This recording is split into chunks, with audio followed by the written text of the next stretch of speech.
الرحیم الحمد للہ الذی نور قلوب العارفین بنور معرفته واثبت فؤاد انبیائه واولیائه بقصص الانبیاء والمرسلین واکمل ایمان المسلمین والمؤمنین بولایت علی امیر المؤمنین علیہ السلام.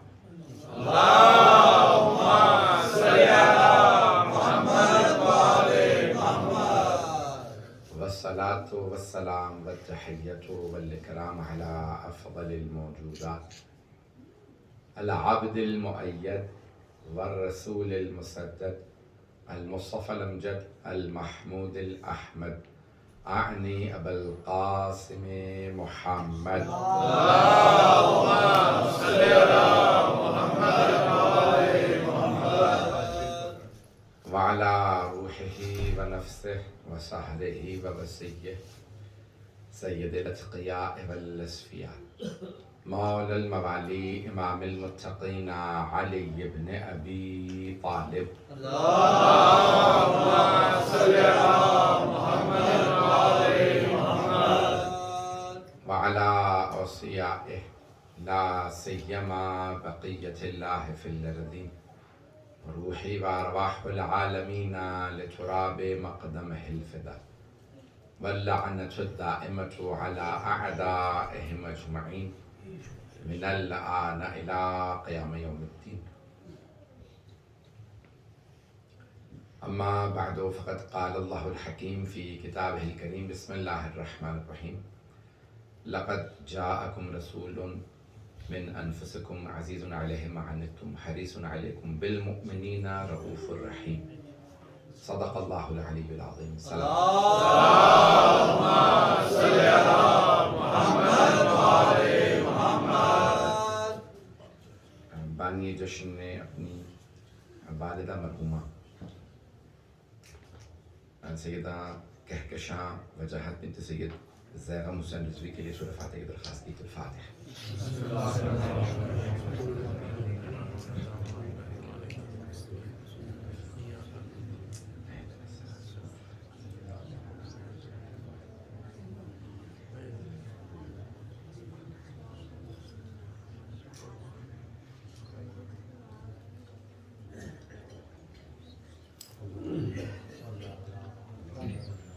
سب سے پہلے آج کے اس جشن کی جشن صادقین کی تمام حاضرین جشن کو بہت بہت مبارک ہو. خیر میرے برادر نے ذکر کیا، میں تو حملے کا کہیں ذکر ہی نہیں کر رہا ہوں. کوئی مائنر سا حملہ تھا، حملے ہوتے رہتے ہیں اور ایسی چیزیں جہاں انسان کے لیے زندگی موت لکھی ہے وہیں پہ موت آنی ہے. انسان کو ڈرنا نہیں چاہیے، جب مریں گے تو شیر کی موت ہی مریں. بہرحال میں کہیں پہ ذکر نہیں کر رہا ہوں. آپ نے محبت فرمائے، پروردگار آپ کو سلامت رکھے. میں جشن پڑھوں گا اپنا پورا، نہ میں نے حملے کہیں ذکر کیا، نہ کروں گا، نہ اپنے ذہن پہ سوار ہونے دیتا ہوں، نہ ہی مؤمنین کے اعصاب پہ سوار کرتا ہوں. یہ معمولی باتیں، ان کو ذہن پہ سوار نہیں کرنا چاہیے. جب یہ کربلا میں اور شام میں عزاداری نہیں روک سکے، جب دربار یزید میں حسین ابن علیہ السلام کی عزاداری نہیں رکی، تو 1000 لوگوں کے حملہ کرنے سے عزاداری رک جائے گی؟ تو یہ عزاداری رکنے والی نہیں ہے. میں جو آج پیش کروں گا اس کو سن لیجئے گا. رضوان گرامی، جناب سرور کائنات حبیب خدا رسول خدا احمد مجتبی محمد مصطفیٰ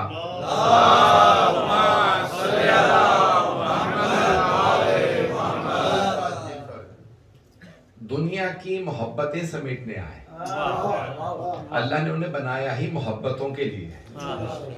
اور یہ جملے میرے نہیں ہیں، یہ حضرت عبد المطلب کے جملے ہیں، آپ کے دادا کے جملے ہیں. جب جناب حضرت عبد المطلب سلام اللہ علیہ نے حضرت آمنہ سلام اللہ علیہ سے جناب سرور کائنات کی مادر گرامی سے ان کے دادا نے فرمایا، کیونکہ والد کا انتقال ہو چکا تھا پہلے ان کی ولادت سے، فرمایا کہ بھی میری آغوش میں دے دیجیے، میرا یہ پوتا میری آغوش میں دے دیجیے. تو جناب آمنہ اور جناب فاطمہ بنت اسد بابا کہتی تھی جناب عبد المطلب کو.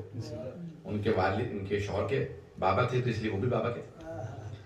تو جیسی جناب آمنہ نے آغوش میں لیا رسول خدا کو اور جناب عبد المطلب کی آغوش میں رکھا تو ایک جملہ کہا، کہا بابا جان میرا تو ایک ہی بچہ ہے، مجھے نہیں معلوم ماؤں کی کیفیت کیا ہوتی، لیکن میں اپنی کیفیت بتانا چاہتی ہوں. جب میں محمد کو آپ کی آغوش میں دے رہی تھی تو مجھے محسوس یہ ہوتا تھا میں اپنا دل نکال کے دے رہی ہوں. لیکن جملے جو پہنچ رہے ہیں انہیں سلام، بہت عظیم جملہ ہے. حضرت آمنہ سلام علیہ کہ مجھے لگتا تھا میں نے اپنا دل نکال لیا اور آپ کے ہاتھوں میں رکھا. تو اس وقت جناب عبد المطلب کی آنکھوں میں آنسو آیا اور آپ نے فرمایا، کہا کہ بیٹی یہ صرف آپ کی نہیں ساری دنیا کی محبتوں ہی کے لیے آیا. لوگ کہتے ہیں رسول خدا کو علم غیب نہیں تھا، کچھ لوگ پہنچ گئے، ان کے تو دادا اور ماں بتا رہے ہیں یہ دنیا کی محبتوں ہی کے لیے آیا. ایک روک کے جملہ پیش کروں گا جو میرے بچے اور میرے بزرگ پہنچ رہے ہیں ان سب کے لیے. حضرت عبداللہ کی خوبصورتی بیان کی گئی. حضرت عبداللہ رسول خدا کے جو والد تھے بہت خوبصورت تھے، ان کی خوبصورتی مشہور ہے. یہاں تک ملتا ہے کہ مکے کی ہر خاتون کہتی تھی کاش میری عبداللہ سے شادی ہو.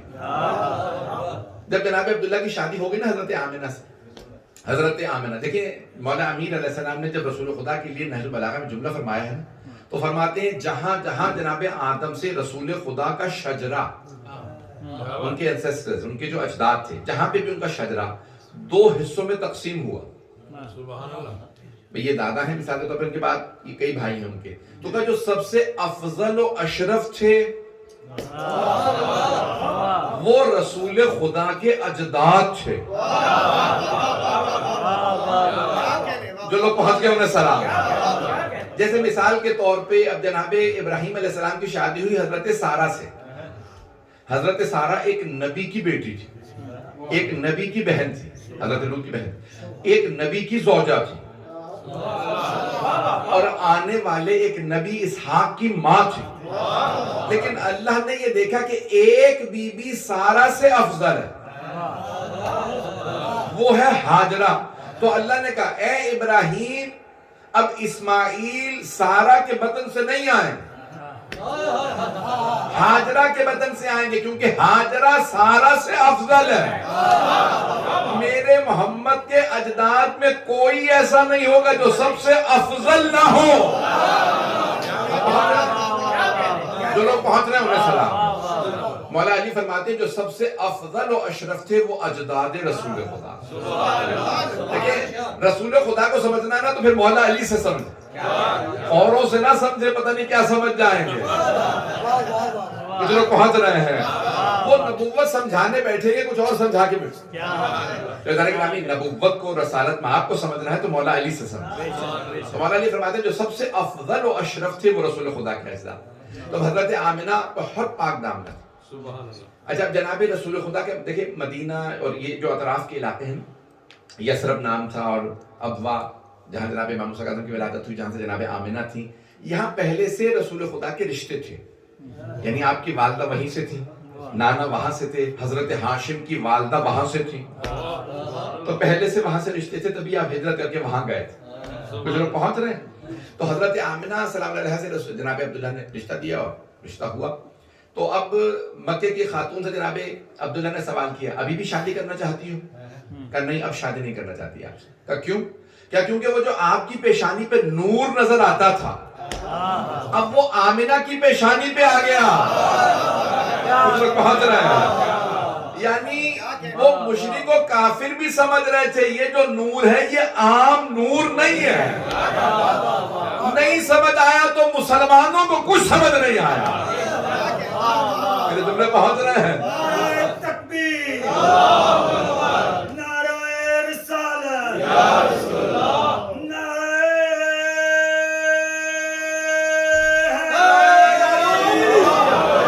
میں تو فرما رہے ہیں مسلمان آج تک بحث کر رہے ہیں نوری تھے خاکی تھے. وہ مشرک و کافر بھی دیکھ کے کہہ رہے تھے یہ عام ہستیاں ہیں. حضرت دیکھیں بھائی گرامی میں اب کیسے آپ کی خدمت میں پیش کروں کہ بعض اوقات بعض افراد ہوتے ہیں غیر مسلم ہوتے خوبصورت ہوتے ہیں توجہ، لیکن بعض مومن ایسے ہوتے ہیں جن کے چہروں کے نور بتا رہے ہوتے ہیں. کوئی کتنا بھی خوبصورت ہو نور ایمان کچھ اور. میرے جملے پہنچ رہے ہیں. یہ جو ایمان کا نور ہے. ادارے گرامی آپ میں چلیں جو لوگ نہیں پہنچے ہیں میں بہت زیادہ وضاحت میں نہیں جانا چاہ رہا ہوں. میرے ایک بزرگ ہیں پاکستان میں, وہ کہنے لگے کہ میں مختلف جگہوں پہ جاتا ہوں مجالس کے لیے, تو کہنے لگے میں بعض اوقات پاکستان کے نا گاؤں دیہاتوں میں بھی جاتا ہوں جہاں شیعہ رہتے ہیں, گاؤں دیہات لوگ آتے ہیں بیچاروں کے پاؤں پہ نہیں دھلے ہوتے, میلے کپڑے ہوتے ہیں, لیکن پھر بھی جب آپ مجلس میں آئے تو خوشبو بتاتی ہے یہاں اہل بیت کا ذکر ہے. کچھ لوگ پہنچ گئے ہیں, اور بعض اور محفلوں میں چلے جائیے سب سوٹڈ بوٹڈ بیٹھے ہوں گے.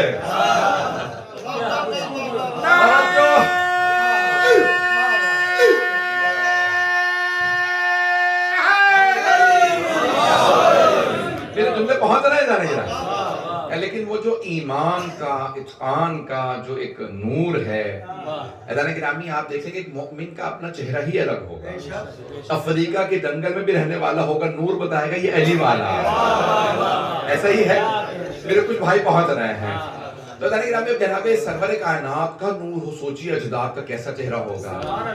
آپ کے ذہنوں میں ہے نا ابرہا کا واقعہ, ہاتھی والا, جو ابرہا آیا تھا یمن سے, میں مکے کو خانہ کعبہ کو ڈھا دوں گا, یمن میں نیا مکہ بناؤں گا, خانہ کعبہ بناؤں گا, لوگ حج کے لیے وہاں آئیں گے. تو جب وہ آیا تو جناب عبد المطلب سے کسی نے کہا کہ بھئی اس نے سارے آپ کے اونٹ, گائے, بکریاں اپنے قبضے میں, بھیڑ سب اپنے قبضے میں لے لی. تو جناب عبد المطلب نے اپنے سارے بیٹوں میں سے 2 بیٹوں کو آواز دی, کہا ابو طالب, حمزہ ساتھ چلو. انہیں بھی پتا یہ 2 ہی کافی ہیں, لشکر لے کے نہیں گئے, فوج لے کے نہیں گئے, کہا میرے ساتھ چلو, مجھے ابرہا سے بات کرنی ہے. اب سارے علماء نے لکھا کہ ابرہا نے, ہاتھی آپ نے ایلیفینٹ سب سمجھتے ہیں, جانور سدھا لیے جاتے ہیں. You can train the animals. سدھانا یعنی ٹرین کرنا. تو اب وہ کیا ہوتا ہے, اب ہاتھی بھی آپ نے کبھی سرکس وغیرہ میں دیکھا ہو, سرکس بس میں نہیں دیکھی, آپ لوگوں نے تو کسی نے دیکھی نہیں. ہاں ہوں کر لیجیے یار, آج جشن ہے. تو اب یہ کیا ہوتا ہے کہ وہ ہاتھی وغیرہ سدھا لے, ٹرین ہو جاتے ہیں. اونٹ کو, گھوڑے کو, یہ بہت سے جانور ہیں جن کو آپ ٹرین کر سکتے ہیں. تو اب ہاتھی انہوں نے ٹرین کر رکھا تھا ابرہا نے. کبھی جیسی کوئی آدمی آئے تو وہ فوراً, بعض کا ہاتھی بہت بڑا وجود ہوتا ہے, جب وہ 2 پاؤں پہ کھڑا ہوتا ہے تو ایک خوف بیٹھ جاتا ہے. تو کہا اس کو ٹرین کر کے رکھو, جیسے دشمن آئے تو فوراً یہ جو ٹرین ہاتھی ہے اس کو سامنے رکھنا اور وہ اس پہ روک ڈالنا. تو اتنے میں پتہ چلا کہ بھی کہا کہ بھی آپ سے جو قریش کے سردار ہیں عبد المطلب وہ ملنے آئے, بلا لا آپ کا وہ ہاتھی پہلے سامنے لے آنا, ذرا وہ ایک مرتبہ عبد المطلب پہ روک ڈال دے پھر لے آنا. ہاتھی نے جناب عبد المطلب کو دیکھا, ٹرین کرنے والے نے اشارہ کیا, وہ پاؤں پہ نہیں. اب سارے مسلمانوں نے یہ لکھا کہ ابرہا نے پوچھا کیا بات ہے, ہاتھی نے عبد المطلب کو ڈرایا کیوں نہیں, کہا ہم تو لے آئے تھے, لیکن عبد المطلب کی پیشانی پہ ایک نور تھا. ہاتھی نے وہ نور دیکھا اور وہ خود روب میں آ گیا. توجہ, ابرہا کا فوجی ہے, ابرہا کا ہاتھی ہے, لیکن وہ بھی سمجھ رہا ہے پیشانی پہ نور ہے. اب سارے مسلمانوں نے یہ لکھا ہے وہ نور رسول خدا کا نور تھا جو عبد المطلب کی پیشانی پہ تھا. پھر کیوں بحث کر رہے ہو, محمد نوری ہے یا خاکی؟ جب ان کے دادا کی پیشانی پہ بھی ان کے وجود مقدس کا نور تھا. اللہ گرامی میرے جملے پہنچ رہے ہیں. اور یہ کہتے ہیں کہ بھئی وہ ابرہا کا ہاتھی ڈرایا نہیں اس نے حضرت عبد المطلب کو. اور جناب عبد المطلب نے جملہ کہا کہ بھئی آپ میرے, تمہارے لوگوں نے, تمہارے لشکر نے, فوج نے میرے اونٹوں, میرے مویشیوں کو اپنے قبضے میں لے لیا. کہا ٹھیک ہے میں کہہ دیتا ہوں واپس کر دیں. اور کچھ, کہا کچھ نہیں. آپ نے بہت چھوٹی بات کی, میں تو سوچ رہا تھا کہ آپ قریش کے سردار ہیں, میں خانہ کعبہ ڈھانے آیا ہوں, آپ درخواست کریں گے میں خانہ کعبہ کو نہ ڈھاؤں, لیکن آپ نے تو اپنے جانوروں کی بات کی. تو جناب عبد المطلب نے مشہور و معروف جملہ فرمایا کہ انا رب الابل وللبیت رب, میں ان جانوروں کا مالک ہوں, کعبے کا اپنا مالک ہے.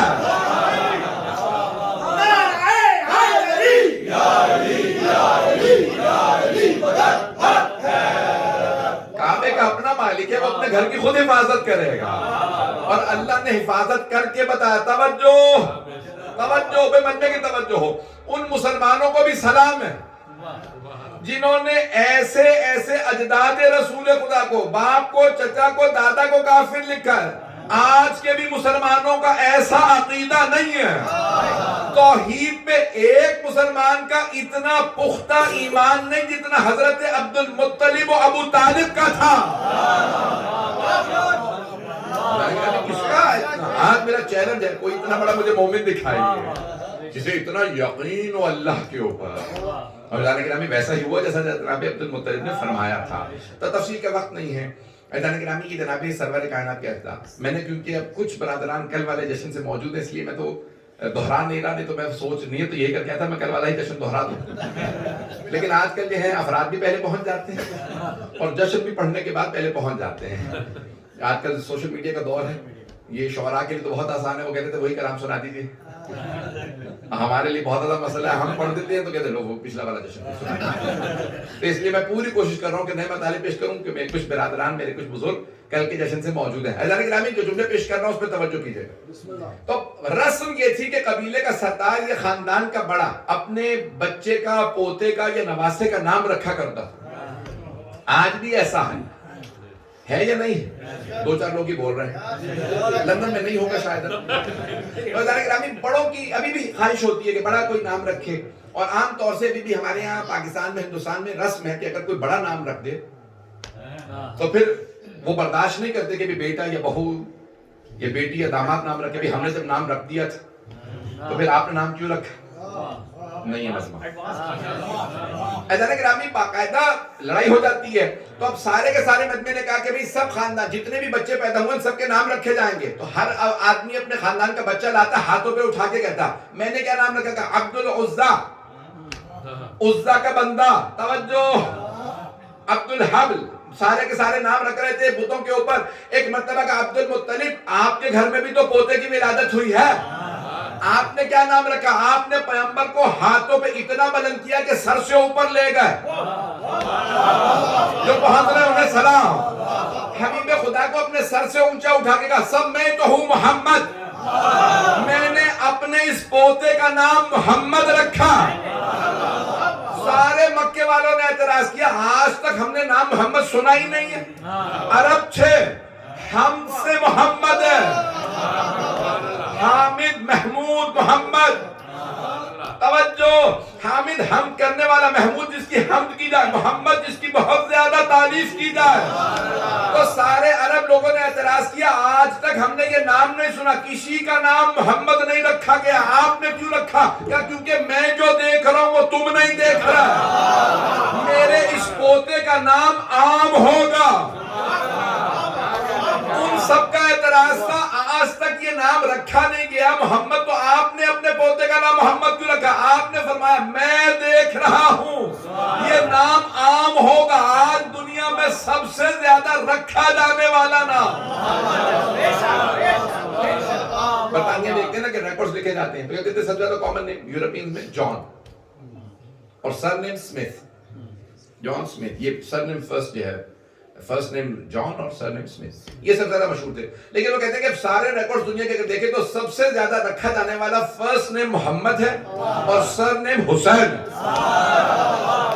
اب دیکھیں جناب عبد المطلب اس زمانے میں فرما رہے ہیں میں دیکھ رہا ہوں میرے اس پوتے کا نام عام ہو جائے گا. آج کسی کا نہیں ہے، اب عام ہوگا. یعنی آپ مستقبل دیکھ کے بتا رہے تھے نا یہ نام عام ہونے والا ہے. اور اگر آپ مستقبل نہیں دیکھ رہے تو پھر مانو اللہ انہیں بتا رہا تھا. عبد المطلب آپ کے اس پوتے کا نام عام ہونے والا ہے، آپ نام محمد رکھیے. میدان گرامی ساری خواتین نے کہا آمینہ آپ کے تو شوہر کا بھی انتقال ہو چکا ہے، ایک ہی بچہ ہے آپ کے گھر میں، تو آپ کے حسن معظم نے نام رکھ دیا ہے اور نام محمد رکھا ہے. آپ نے بھی کوئی نام رکھا؟ کہا ہاں احمد. کچھ لوگ پہنچ گئے ہیں. میں نے ابھی پیش کیا تھا اگر کوئی بڑا نام رکھ دے اور ہو بھی قبیلے کا سردار تو لڑائیاں ہو جاتی ہیں. جب ہم نے نام محمد رکھ دیا تھا تو آپ نے کیوں احمد رکھا؟ ہماری بھی حسرتیں تھیں. سارے بیٹوں میں سب سے زیادہ مجھے عبداللہ سے محبت تھی، اس کا ایک ہی تو بیٹا، میں نے نام محمد رکھا، پھر آپ نے کیوں؟ نہیں، کوئی لڑائی نہیں ہوئی، کوئی اختلاف نہیں ہوا، کسی نے نہیں لکھا. کچھ لوگ پہنچ گئے ہیں. کسی نے نہیں لکھا کہ اختلاف ہوا. دونوں جانتے ہیں کہ اللہ نے بتایا ہے کہ پچھلی کتابوں میں نا قرآن کریم میں ہے نا کہ ہم نے پچھلی کتابوں میں نام ہمیشہ احمد بتایا ہے. یاتی میں من بعدی اسمہ احمد، کہ جناب عیسیٰ نے کہا میرے بعد ایک نبی آئے گا نام احمد ہوگا. توجہ، اب سارے انبیاء جناب موسیٰ، جناب عیسیٰ، جناب ابراہیم سے عیسیٰ تک سارے انبیاء بتا گئے تھے بعد میں ایک نبی آنے والا نام احمد ہوگا اور آسمانوں میں نام محمد ہے. تو کسی نے آسمان سے اتارا، کسی نے کتابوں سے نکالا.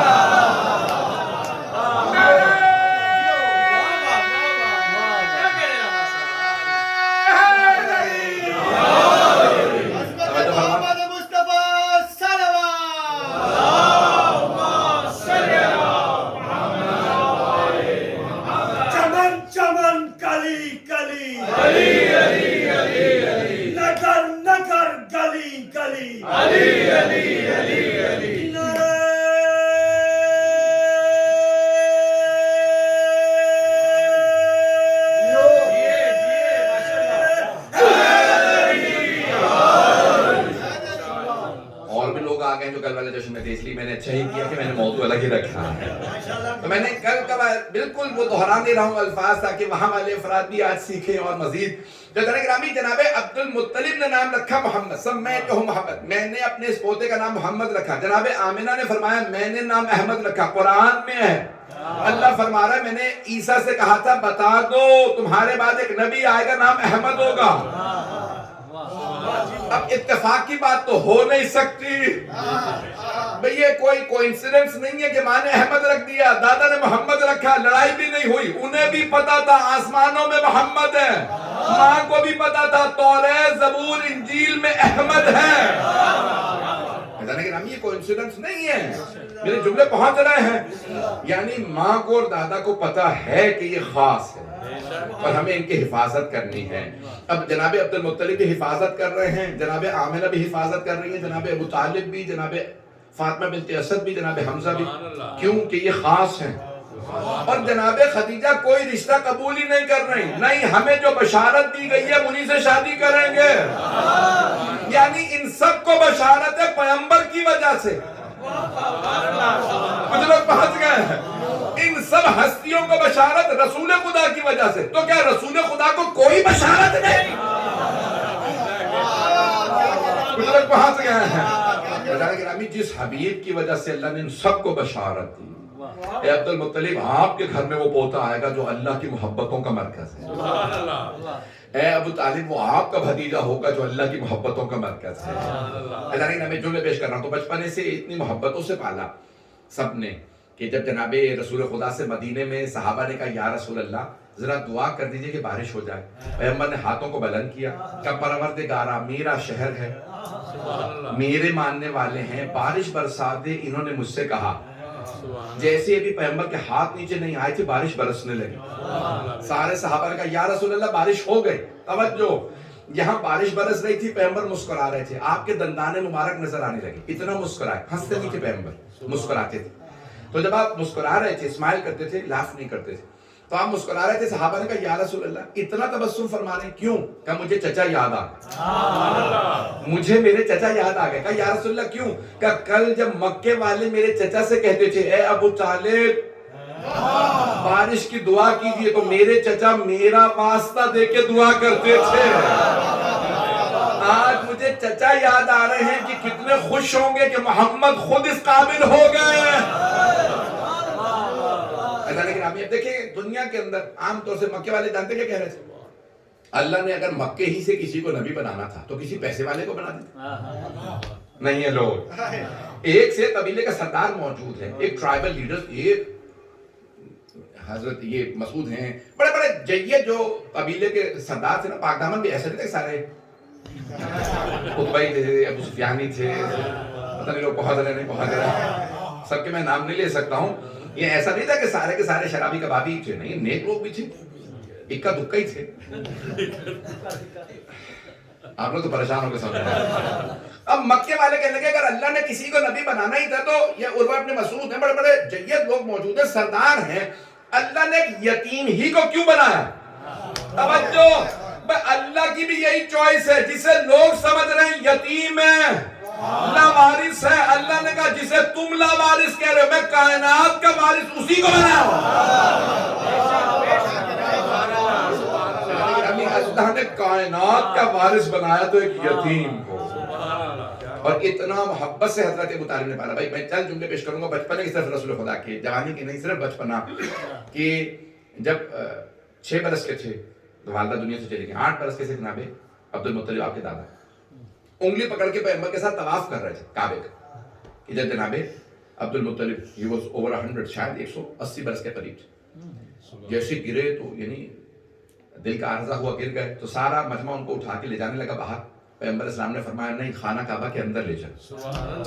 چلو پہنچ گئے ہیں، خانہ کعبہ کے اندر لے چلو. کلید انہیں کے پاس تھی، کھولا، اندر لے آئے. تو جناب عبد المطلب کے بیٹے بیٹیاں جمع ہونے لگے، سارے بیٹے بیٹیاں آنے لگے، ان کی بہویں آنے لگیں، سب داماد سب جمع ہونے لگے. تو انہوں نے دائیں طرف اپنے رائٹ سائڈ پہ حضرت رسول خدا کو بٹھا رکھا. کچھ لوگ پہنچ گئے ہیں.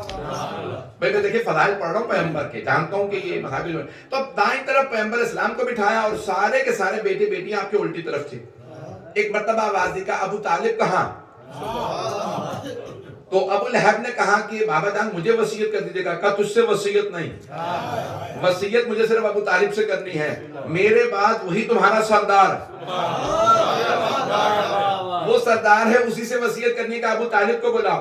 اتنے میں کوئی گئے، کہا کہ آپ کو آپ کے بابا بلا رہے ہیں. جناب ابو طالب تشریف لائے. سارا مجمع کی توجہ میرے ساتھ ہو. رسول خدا کا ہاتھ لیا، سیدھا ہاتھ لیا، جناب ابو طالب کے ہاتھ میں دیا. توجہ، رسول خدا کا ہاتھ جناب ابو طالب کے ہاتھ میں دینے کے بعد جناب عبد المطلب نے فرمایا ابو طالب محمد کو میں نے آپ کے حوالے کیا، انہیں کبھی بھتیجا نہ سمجھیے گا، نیفیو نہ سمجھیے گا، یہی سمجھیے گا میرا اپنا بیٹا. جیسے اپنے بیٹوں سے محبت کرتے ہیں ویسے محمد سے محبت کیجیے گا. جناب ابو طالب نے فرمایا بابا جان میرا آپ سے وعدہ ہے، اپنے بیٹوں سے زیادہ محمد کو محبت دوں گا، کبھی نہیں سمجھوں گا بھائی کا ہے، اپنے سر پہ بٹھاؤں گا. جو وعدہ کیا تھا جناب ابو طالب نے پورا کر دکھایا. اتنی ہی محبت دی جتنی وعدہ کیا تھا، بلکہ اس سے بھی زیادہ محبت دی. حضرت رسول خدا فرماتے ہیں کہ جتنی میرے چچا نے مجھے محبت دی کہ جہاں میرا پسینہ گرتا تھا جناب ابو طالب اپنی جان قربان کرنے پہ تیار تھا. یہ میرے بیٹے میرے لال، کبھی پوری زندگی جناب رسول خدا کو کبھی محسوس. اب پیغمبر کی حدیث ہے ان اللہ حرم نارا علی صلب نزلا. اب یہ حدیث سن لیجیے گا، حدیث نبوی ہے. میں شبہ پشاور سے سلطان الواعظین شیرازی کی کتاب سے پیش کر رہا ہوں. بہت بڑے ایک عالم گزرے جن کا پشاور میں مناظرہ ہوا تھا اور یہ کتاب چھپ چکی ہے.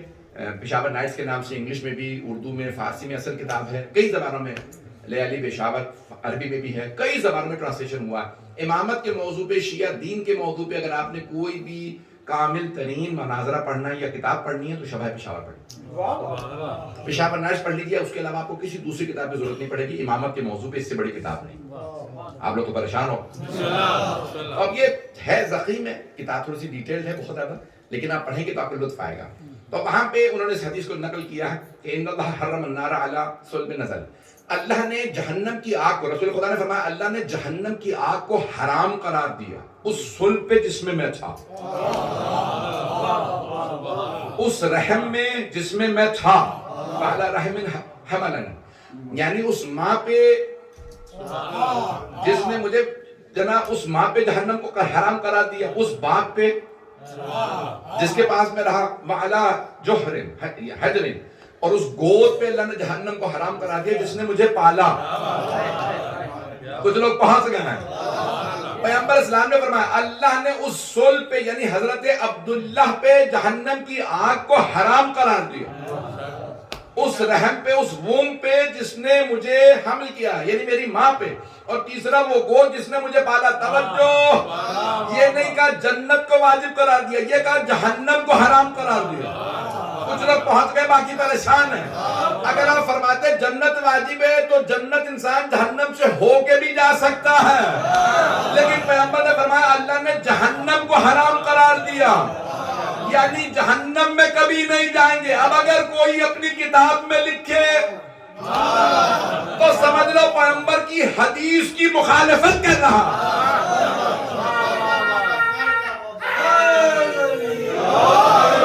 توجہ فرما رہے ہیں کہ حبیب خدا فرما رہے ہیں اللہ نے میرے والد، میری ماں، میرے باپ، میرے ماں اور میرے چچا پہ جہنم کو حرام قرار دیا. اللہ نے گرامی ان کا رتبہ بہت زیادہ ہے. چھٹے امام کی حدیث ہے کہ روز قیامت اگر مشرق سے لے کے مغرب تک لوگ ہوں گے تو حضرت ابو طالب اور حضرت خدیجہ سب کی شفاعت کر دیں گے، پھر بھی ان کا حق کی شفاعت ختم نہیں ہوگی۔ کیوں؟ کیونکہ انہوں نے رسول خدا کو اتنی محبت سے پالا اور انہوں نے اس محبت سے رسول خدا پہ اپنی ساری دولت کو قربان کیا۔ اب آئیں جو جملے پیش کر رہا ہوں، یہ حدیث شیعہ سنی دونوں کتابوں میں، یہ حدیث بھی وقت کے اندر مکمل کروں گا جو مجھے کہا گیا تھا۔ ابھی تک تو میرے حساب سے تو وقت ہے، آدھا گھنٹہ ہوا، تو عزیزان گرامی جو پیش کر رہا ہوں اس کو سن لیجئے گا کہ حدیث نبوی ہے، یہ صحیح بخاری میں بھی ہے کہ اکثر لوگ اس کو سناتے ہیں نا کہ رسول خدا نے انگلیوں پہ ایسے اشارہ کیا تھا، کافر الیتیم کا ہاتھین معی فی الجنہ، ایک وی کا سائن بنایا رسول خدا نے، ایسے دو انگلیاں اٹھائیں، کہا کہ یتیم کی کفالت کرنے والا، ایک یتیم کو پالنے والا میرے ساتھ جنت میں ایسے جائے گا جیسے یہ دو انگلیاں ساتھ رہتی ہیں۔ یہ آج ٹیلی ویژن پہ پاکستان کے جتنے بھی ہیں، اور میں نے یو کے بھی بعض مذہبی تو ٹائم ملتا دیکھتا نہیں، ان سارے مذہبی چینلوں پہ بھی آ رہا ہوتا ہے یتیم خانوں کی آپ کفالت کیجئے، پیغمبر کی حدیث ہے، صحیح بخاری میں ہے، شک بھی نہیں ہے۔ توجہ کہ جو یتیم کی کفالت کرے، یتیم کو پالے گا، وہ پیغمبر کے ساتھ جنت میں ایسے جائے گا جیسے یہ دو انگلیاں ساتھ رہتی ہیں۔ تو مجھے کہہ لینے دیجیے، ایک عام یتیم کو پالنے والا پیغمبر کے ساتھ جنت میں جائے، اور جس ابو طالب نے کائنات کے سب سے عظیم یتیم محمد مصطفیٰ کو پالا ہو، ان کے متعلق کیا خیال ہے؟ سب سے عظیم یتیم رسول خدا اور سب سے عظیم کفالت کرنے والے حضرت ابو طالب، کہ جنہوں نے سب کچھ قربان کر دیا، اپنی سرداری کو قربان کیا۔ صلوات محمد والے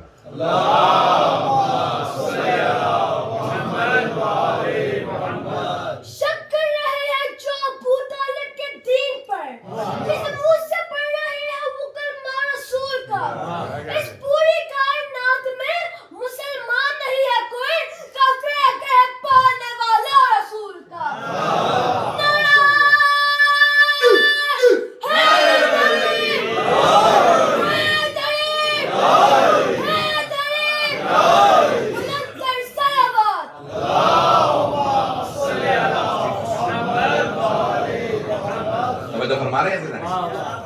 گرامی جناب سرور کائنات کا بچپن، اور یہ بچپنے ہی کے واقعات کے اندر ہے کہ جب ایک خاتون سے متعلق ہے نا کہ وہ بیمار تھیں، سارے کے سارے جادوگرنیاں آئیں اور جادوگر آنے لگے کہ ہم ابھی ٹھیک کر دیں گے۔ پاکستانیوں کو تو پتہ ہی نہیں ہوگا جادو ٹونا پاکستان کو تو چپے چپے پہ لکھا ہوا، ایک دفعہ فون کر کے تو دیکھیں عاشق قدموں میں سانس جو ہے وہ بالکل غلام بن جائے گی۔ مجھے تو تعجب ہوتا ہے کہ پاکستان میں یہ دو طرح کے گناہ لگے ہوتے، دوسرا والا بتا بھی نہیں سکتا ہوں۔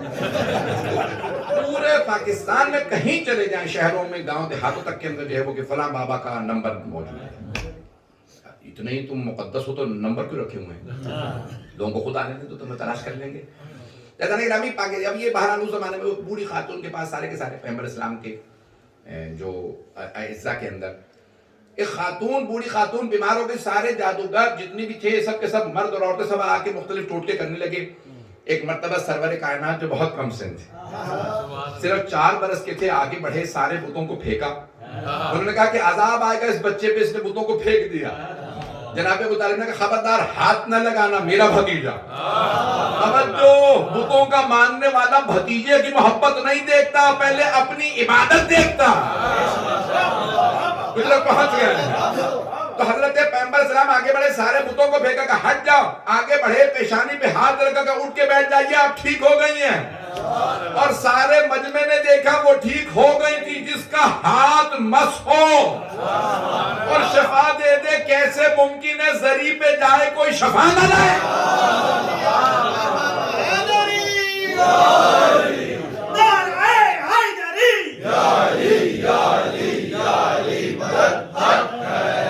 توجہ فرما رہے ہیں، یہ عظمت ہے جناب سرور کائنات صلی اللہ علیہ وسلم کی۔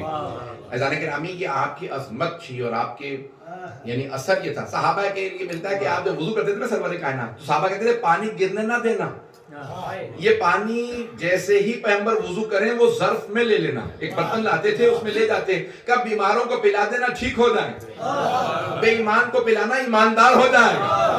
تو سارے صحابہ پیغمبر کے وضو کا پانی، توجہ، مسوا پانی نہیں، وضو کا استعمال شدہ پانی بیماروں کو شفا کے لیے تبرکن پلاتے تھے.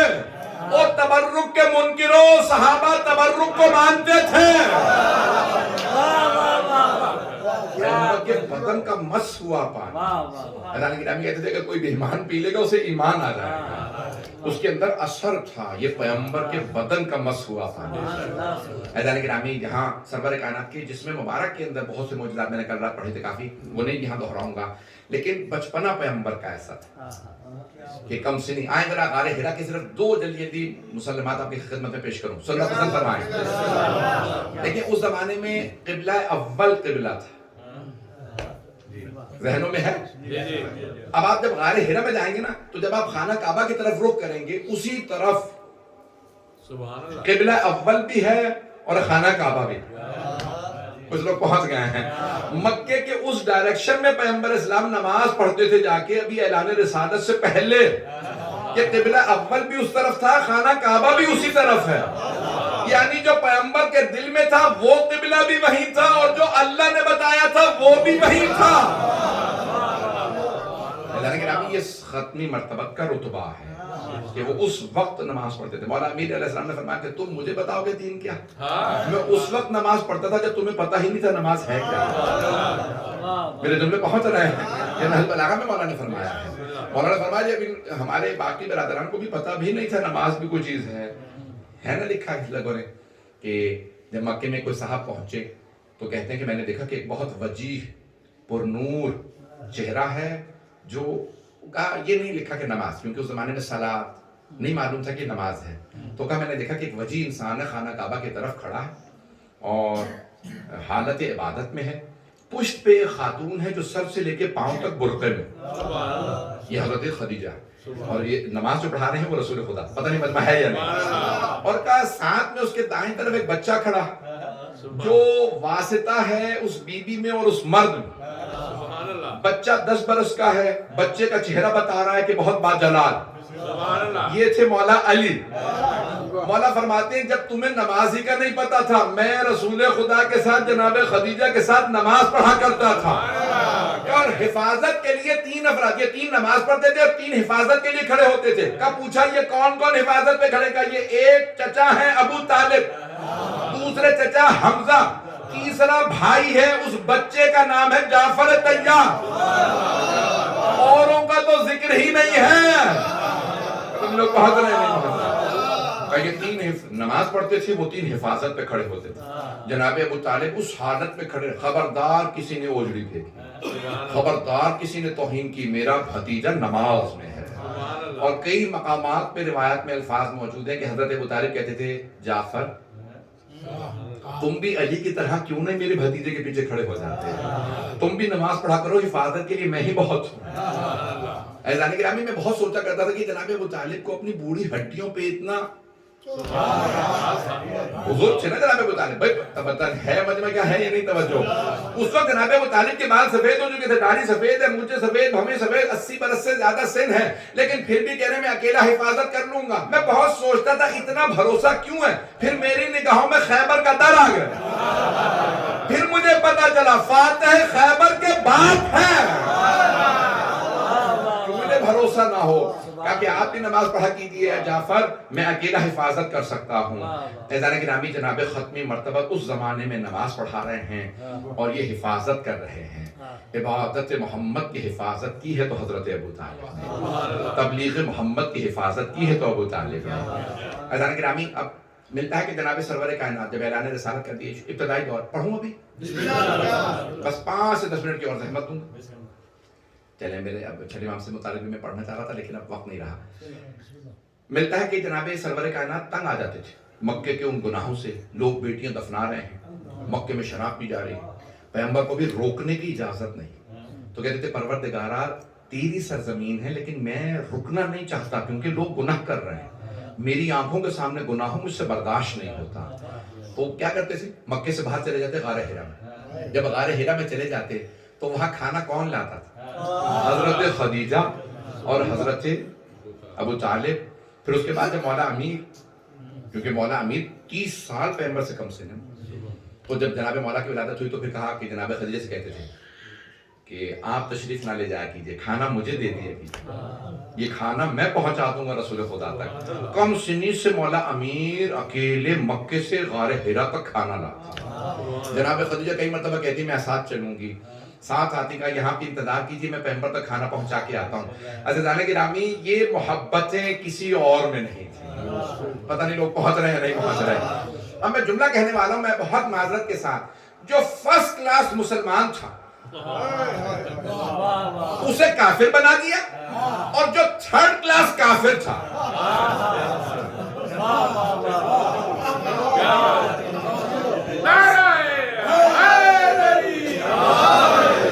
پہنچ رہے ہیں. سب سے بڑی ٹریجڈی اسلام کے ساتھ یہی ہوئی کہ جو فرسٹ کلاس مسلمان تھے ان سب کے ناموں سے اسلام کا نام چھین لیا، اور جو تھرڈ کلاس کافر تھے جو پوری زندگی پیغمبر کی مخالفتیں کرتے رہے، اوجڑیاں پھینکتے رہے، تنگ کرتے رہے، پتھر مارتے رہے، بچوں کو اکساتے رہے، جوانوں کو، خواتین کو کہتے رہے یہ جادوگر ہے، سب کو بھڑکاتے رہے، انہیں مسلمان بنا دیا.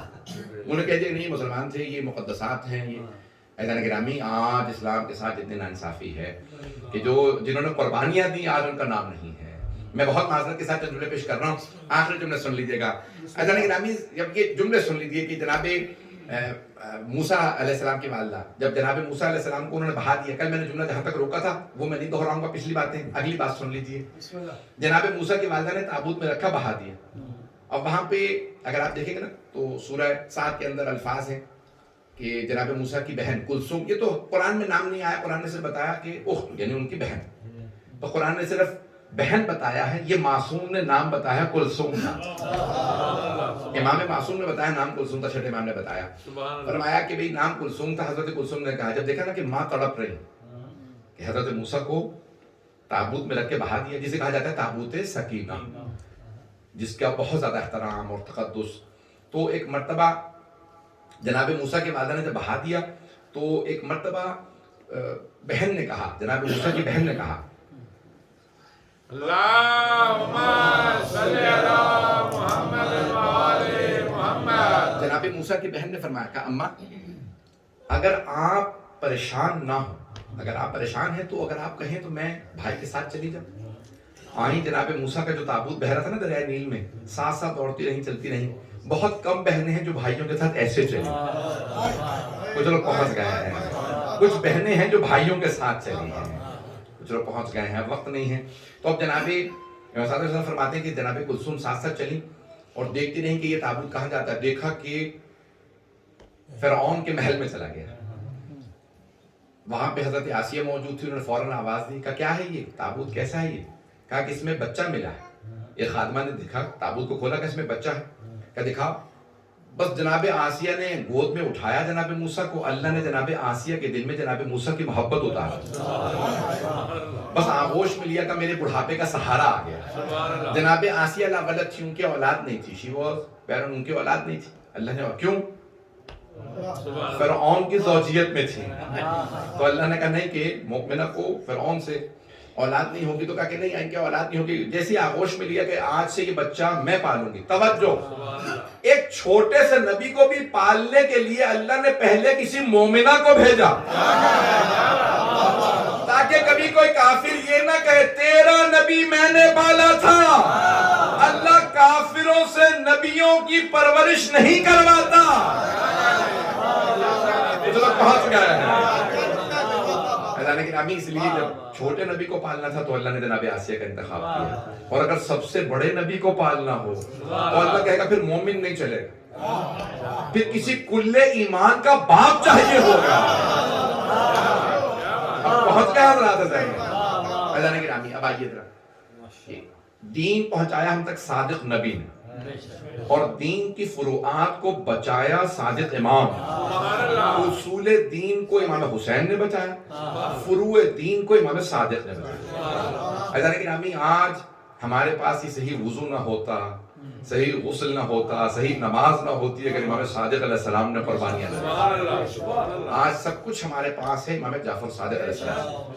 اذان گرامی اللہم صلی علی محمد و آل محمد.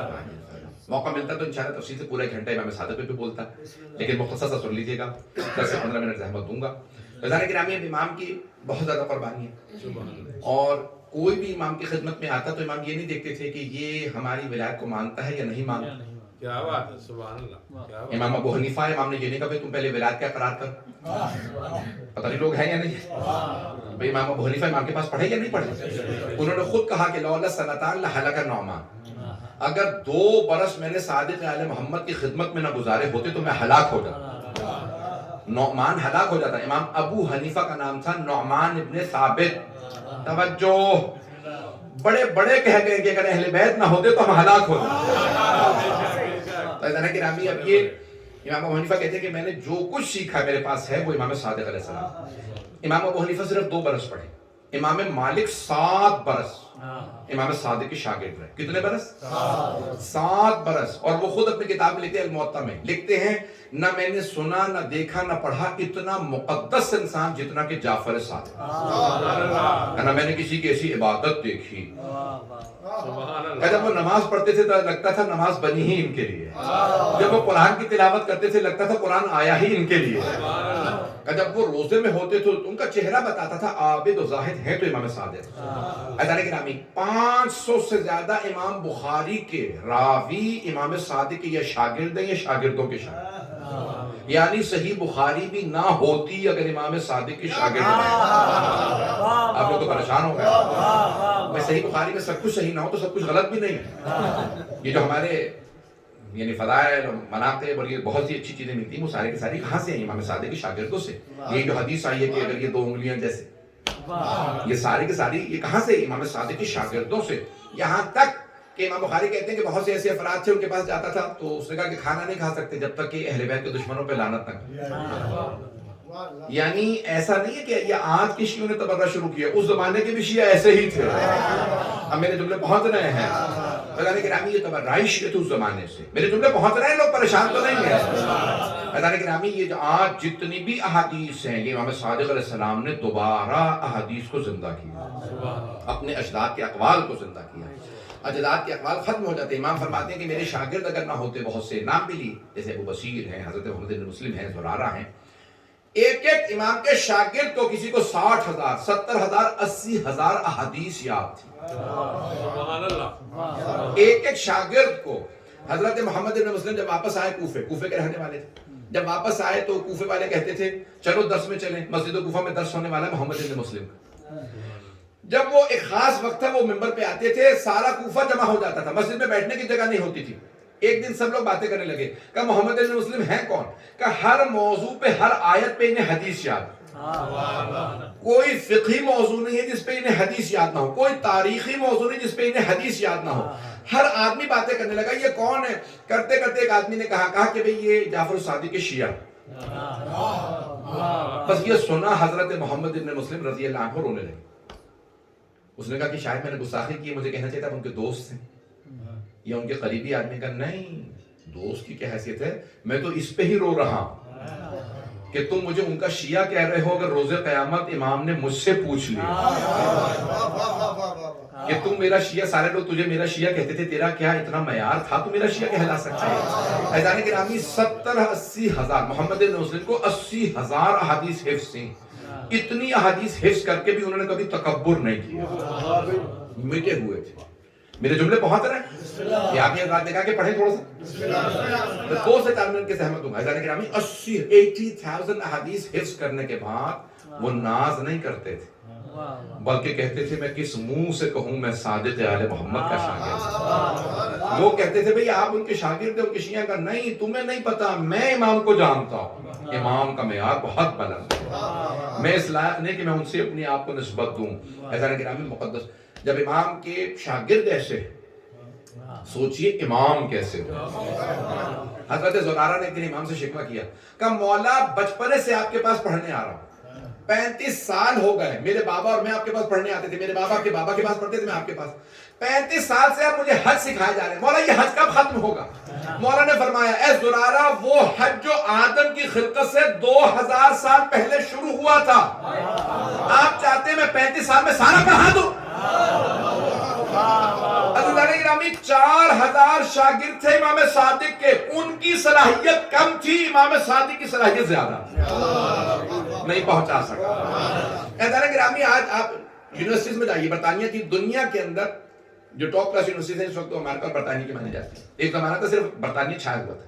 برطانیہ کی سب سے بڑی یونیورسٹی ٹورزم ہے اور سیکنڈ ایجوکیشن، دنیا بھر سے لوگ پڑھنے آتے ہیں۔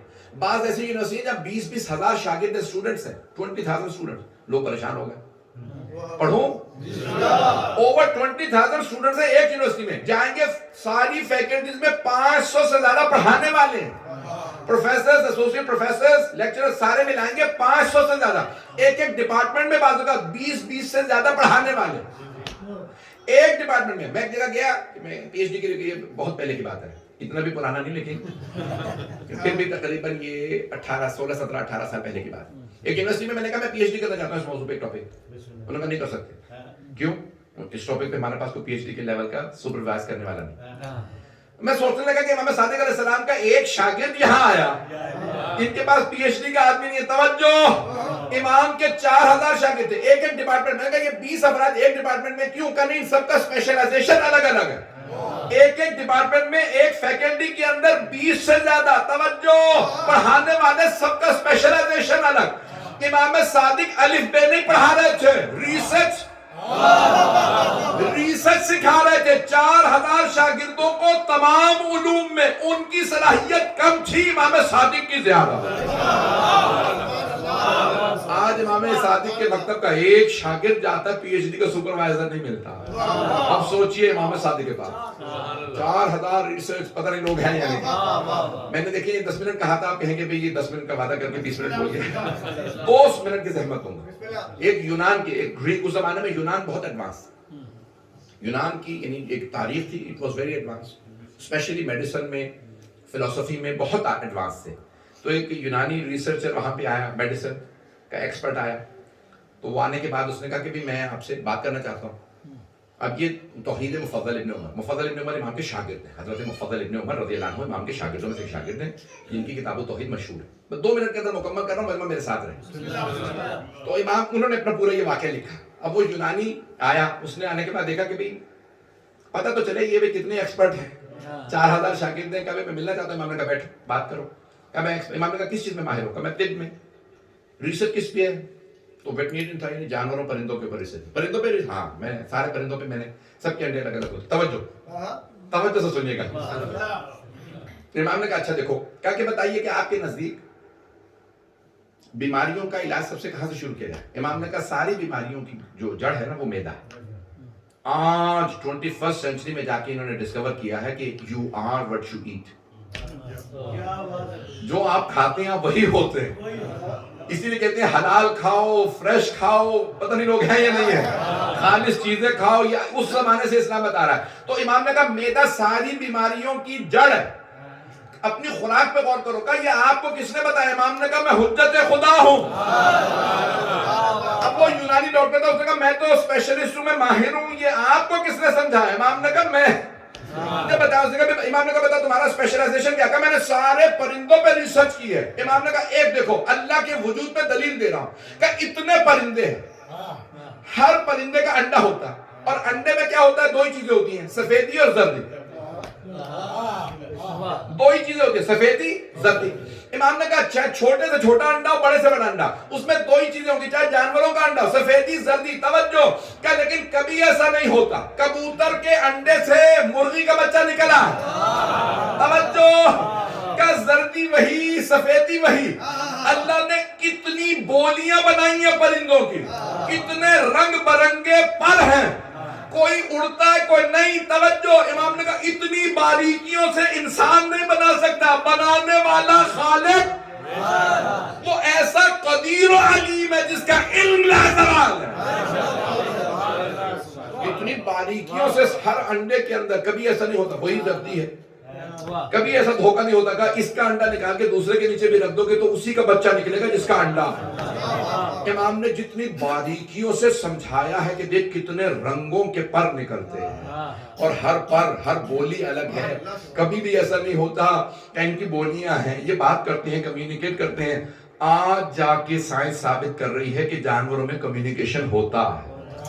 اس زمانے میں لوگ کہتے ہیں جانوروں کی بولی نہیں ہوتی، یہ آج ثابت ہوا کہ نہیں کمیونیکیشن ہے، پرندوں میں جانوروں میں کمیونیکیشن ہوتا ہے۔ حضرت کرام مفضل ابن عمر کہتے ہیں کہ میں ایک جگہ اپنے قافلے کے ساتھ جا رہا تھا، وہ قافلہ رکا، سارے کے سارے اپنے اونٹوں سے گھوڑوں سے اترے، دیکھا کہ بھیڑ بندھی ہوئی ہے، اس کے ساتھ ایک بھیڑ کے ساتھ ایک بچی ہے، اور وہ گفتگو سننے لگے۔ سارے لوگ کہنے لگے کیا ہنس رہے تھے جناب مفضل ابن عمر، تو کہا کہ بھئی یہ بھیڑ جو ہے نا وہ اپنی جو میری تھی اس سے کہہ رہی تھی، the sheep was saying to the lamb کہ بھئی یہ جو وادی ہے نا سامنے وہاں نہ جانا، پچھلے سال میرے ایک بیٹی ہوئی تھی تو وہ وہاں گئی اور بھیڑیے نے کھا لی، تو وہاں نہ جانا۔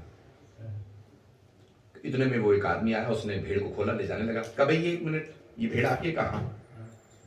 کہا ہاں یہ میری بھیڑ ہے۔ کبھی یہ آپ کے پاس کب سے؟ 2 سال سے، پچھلے سال اس کی بچی ہوئی تھی، یہ نیچے گئی، وہاں پہ بھیڑیا کھا گیا۔ توجہ، اب سب لوگ کہنے لگے مفضل ابن عمر سے تمہیں کیسے پتا چلا؟ وہ تو مالک ہے۔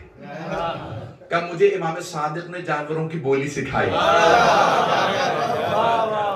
ایسا نہیں گرامی، آج لوگ پریشان ہیں، دم بخود ہیں، کہتے ہیں کمیونیکیشن نہیں ہے۔ لوگوں کو آج تک سمجھ ہی نہیں آیا۔ یہ جب آپ خود شیعہ بھی پڑھتے ہیں، آج شیعہ ہی سوال اٹھا رہے ہیں۔ یہ جب آپ کہتے ہیں، کیا کہتے ہیں زیارت میں؟ السلام علیکہ حجت اللہ علی خلقہ، اے اللہ کی حجت اس کی ساری مخلوقات پہ، سارے انسانوں پہ نہیں۔ اگر سارے انسانوں پہ بھی حجت ہے تو اس کا مطلب ہے سارے انسانوں کی زبانیں آنی چاہیے، اور اگر ساری مخلوقات پہ حجت ہے تو ساری مخلوقات کی زبان امام کو آنی چاہیے۔ یہ تو پھر حجت خدا ہی نہیں ہے۔ حضرت گرامی، کبھی بھی ائمہ علیہ السلام کے علم اور ان کی عظمت پہ کوئی سوال نہ اٹھا۔ کہ یہ بہرحال میں نے وقت زیادہ لے لیا، 1 گھنٹہ میں پڑھنا نہیں چاہ رہا تھا۔ آئیں ذرا ہاتھوں کو بلند کیجیے گا۔ پروردگار، میں نے کل رات یہ جملہ کہا تھا کہ اکثر عام طور سے لوگ مجلس میں زیادہ دعائیں مانگتے ہیں، جبکہ تاکید ہے کہ یہ جو جشن ہے اس میں زیادہ دعائیں ہوتی ہیں۔ غدیر پہ، مباہلہ پہ، عید میلاد النبی پہ، 13 رجب پہ، نیمہ شعبان، ان پہ دعائیں زیادہ مانگی۔ سب بہت سے لوگوں نے مجھ سے التماس سے دعا کی، پروردگارہ سب کی دعائیں مستجاب، بانیان جشن، شرکت کنندگان، پڑھنے والے سننے والے سب کی توفیقات میں اضافہ فرما، ہم سب کی عاقبت بخیر فرما، دشمنان اہل بیت کو نیست و نابود فرما۔ پروردگارہ، ابھی سننے میں آیا کہ دوبارہ پالا چنار میں آج صبح جنگ شروع ہو گئی۔ پالا چنار میں حالت خراب ہے، پاکستان میں، کشمیر میں، ہندوستان میں مسلمانوں کی حالت خراب ہے، افغانستان میں، ایران عراق میں، شام میں، لبنان میں، فلسطین میں، یمن میں، بحرین میں، افریقہ کے ممالک میں، سب پہ رحم فرما۔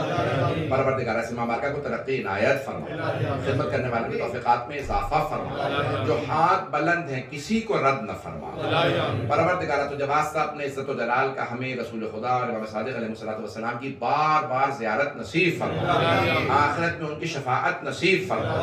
اپنی اپنی حاجات ذہن میں لائیے گا، دعائیں مانگ لیجیے گا۔ پروردگار تجھے واسطہ اپنے عزت و جلال کا، تجھے واسطہ رسول خدا کی عظمتوں کا، تجھے واسطہ تیری محبت کا جو تجھے رسول خدا سے، تجھے واسطہ رسول خدا کی محبت کا جو ان کی جناب سیدہ سے۔